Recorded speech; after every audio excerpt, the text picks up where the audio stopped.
Thinlits, some thin dies, and talk about those. Now, when it comes to working with thin dies, we've really stepped up a lot of different things when it comes to the amount of detail that we're going, and that to me is the fascination of Thinlits. The fact that I can cut such detailed shapes, and some of the detailed ones are like the new doilies. The doily is really cool because you can still cut it out of cardstock and papers. This thin one, this is done out of the new tissue wrap. This is the new tissue wrap from Ideology. It's just plain tissue that you can stamp on, collage on, but it also holds up really well to make paper doilies. We also use it kind of as a release for our thin dies instead of wax paper, so it doesn't affect the way you can ink. And this is just sold, it's on a 6-inch roll, just in a box that has a blade on the box. So what's nice about this from a stamping aspect, I know it's not a stamping demo, but you need to know.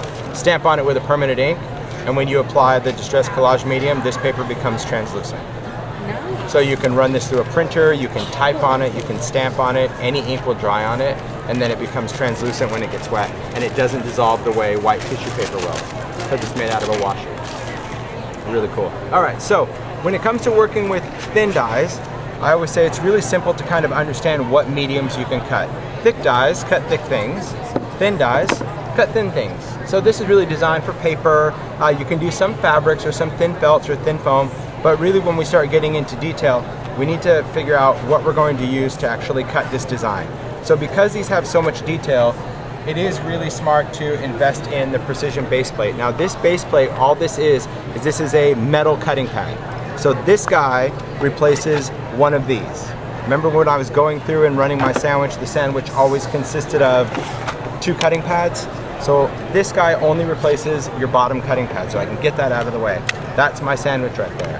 Now Sizzix will tell you not to use this with your magnetic platform. Moving on, so I have this on my magnetic platform. Right, your die's gonna go right on. I've done it last year, I've done it since last year. I'm sorry, but you've been told not to, but I'm gonna do it. So what I like about this really, and I think maybe it exerts too much pressure, I'm not sure, but I've not had any problems with it, so I can't really change the way I do things that quick. So let's talk about one of the new dies. This is a very cool die. This is called Gearhead. And Gearhead, let me just dump it out here just so you can see. There are a ton of gears in this pack. All of these little gears, big, small, otherwise even super tiny, all of these are in one package, and this entire pack of dies retail for $19.99. This is when you're talking about thin dies. Thin dies, when we're pricing these are based on the amount of metal we start with. Okay? Doesn't matter whether that piece of metal is going to be one design or 20 or 30 pieces. It doesn't really matter. So this guy, I was really able to kind of nest them together to fill up that whole sheet of metal to get so many. And I also created this little border. And these are great because I can take these and I can cut through just some different cardstock. So I'm going to take these dies are going to go face down, so I've got my magnetic platform precision base plate. These are going to go right onto my paper.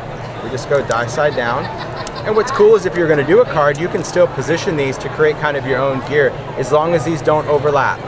Remember that, never overlap your dies, which is why I created this. Because I felt the need to I wanted some to interlock, so I still made one, and I'll show you how this looks.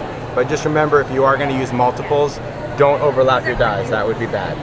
Okay? Unless you want to use them as embellishments, because that's what they'll be. Right. That's exactly what they'll be when you're done. All right, so we got that. I'm just going to put my top cutting pad on there, and we're going to run this through.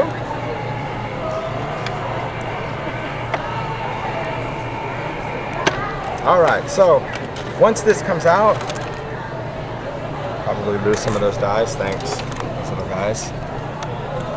Okay, so this is going to cut these awesome little gears with so much detail in them.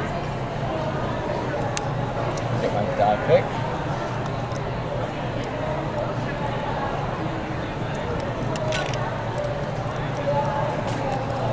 All of these little shapes, very cool. I love this one. So really cool way that you can create all those die cuts. And because they're thin, we could still have put that on another layer. You know, if I wanted that thicker than that cardstock, I could have put that on another layer of cardstock and still cut through with that. So let's talk about this little border And guy. my guess is they layer with the What's that? They do, yeah. So you can actually nest, and then work your way up in scale to the bigger one. So let's cut this one, this guy. So this one's very interesting because this is really a framed piece. This is not, you'll see what I mean when I go and cut it out on the card.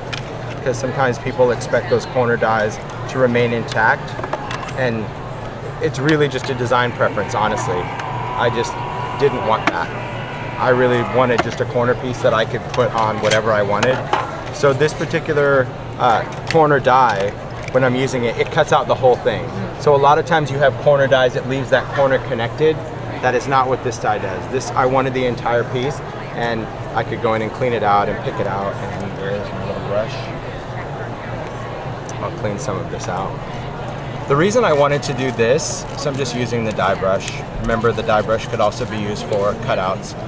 So the reason I wanted to do this is because I wanted the ability to create this layer that I could either adhere on a card or use it on like one of the ideology vignette boxes to glue on there. And I found that I would always be trimming it out 90% of the time. So I thought, you know what, if you want it on a card, you could just glue that onto a card or sandwich it into a layer of a card.